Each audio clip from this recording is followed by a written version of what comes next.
Hello tout le monde, j'espère que vous allez bien. Je suis ravie de vous retrouver aujourd'hui pour cette nouvelle vidéo. C'est un concept que j'avais envie de vous partager depuis un moment déjà, où je vais vous montrer 4 moodboards pour 4 thèmes d'îles différents.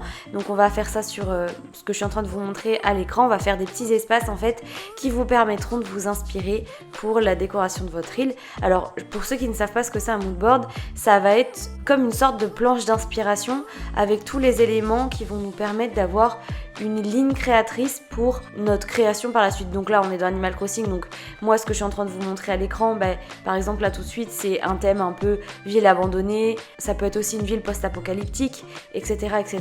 Et du coup je mets que des objets rouillés, des routes un peu cassées, abîmées, des choses qui traînent partout, des mauvaises herbes qui ont pris le dessus, etc. Et du coup cette ambiance là, ça va pouvoir vous servir comme si c'était un fil conducteur pour la création de la suite de votre décoration. C'est ça un moodboard. Et dans les métiers du design, ça va être en fait créer toute une ambiance autour d'un logo, d'une marque pour mieux savoir vers quoi on va se diriger quand on sera dans la partie création. Quand on parle de moodboard dans la décoration, ça va être tout ce qui va venir nous inspirer pour la décoration de nos intérieurs. Donc je me suis dit pourquoi pas l'appliquer à Animal Crossing. En tout cas j'espère que ce premier moodboard ville un peu abandonné vous plaît et on passe tout de suite au deuxième. J'avais envie de créer un petit moodboard pour un thème jungle, voire même jungle aztèque avec les statues Chisostega qui sont vraiment hyper belles, le temple, etc., des choses qui traînent par terre. Après on peut imaginer encore beaucoup plus de meubles et bien sûr comme à chaque fois que je vous fais mon déco à l'écran, il faut toujours imaginer ça d'une manière plus globale parce que là on est sur un tout petit espace, mais ça peut vous donner déjà une bonne idée d'ambiance à créer sur votre île si vous suivez un peu ce moodboard là.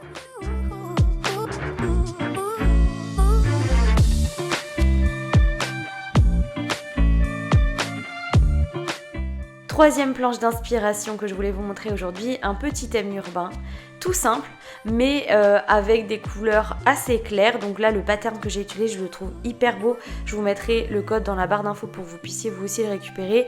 J'adore ces nuances un peu beige, grise, j'arriverai même pas, taupe peut-être, j'arriverai même pas à définir la couleur. Bref, c'est pas grave. Mais du coup, j'ai décidé d'utiliser ça comme sol principal et comme meuble. J'utilise beaucoup de meubles blancs. Je trouve que ça ressort vraiment bien avec beaucoup de végétation, des fleurs. J'avais pas de buisson avec moi, mais on aurait pu en rajouter. Enfin bref, créer peut-être, pourquoi pas, une île urbaine dans ces coloris-là. Et je pense que le style pourrait être vraiment très très joli sur une île complète. Donc à vous de voir si jamais vous avez envie de vous en inspirer pour vos îles à vous.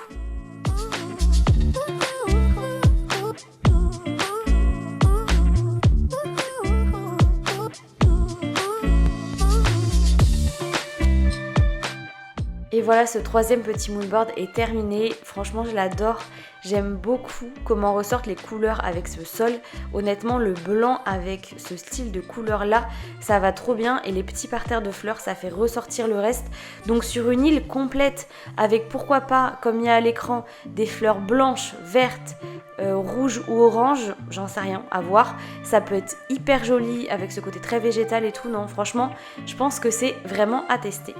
Et on part sur le dernier moodboard. Je voulais partir sur quelque chose d'un peu féerique, enchanté, et j'ai trouvé ce motif. Je sais pas ce que vous en pensez, mais il est juste incroyable. Donc du coup, c'est pour ça que je vais utiliser par la suite des fleurs roses et oranges parce que je trouve que ça va trop bien avec ce motif-là. Enfin bref, je crée comme une petite forêt avec tous les objets vignes. Ça irait hyper bien avec ce thème-là.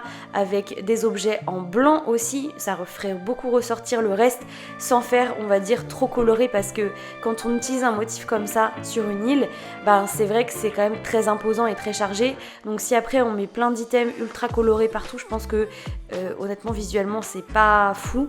Donc c'est pour ça que j'ai opté pour des meubles blancs et je pense que c'est une bonne idée. Maintenant à vous de voir si ça vous plaît. Par exemple les lampes champignons, on peut très bien les mettre en bleu, en jaune, je crois qu'il y a du jaune aussi, enfin je sais plus quelle couleur on peut décliner cette lampe là. Et moi j'ai décidé de la mettre en blanc parce que je trouve que ça ressort beaucoup mieux sur l'ensemble en fait du moodboard. Bref, dans ce style de déco là, on peut très bien imaginer toute la collection champignons, la collection Chisostega, la collection évidemment vigne, les meubles en bois, etc. Et après, on agrémente tout ça d'énormément de végétation avec des mauvaises herbes, des fleurs colorées, enfin moi du moins j'ai opté pour des fleurs colorées, mais des fleurs blanches ce serait aussi trop joli, des arbres. Enfin bref, agrémentez ça avec ce que vous voulez, mais l'idée c'est vraiment d'avoir quelque chose de très végétal qui fasse vraiment petite forêt enchantée.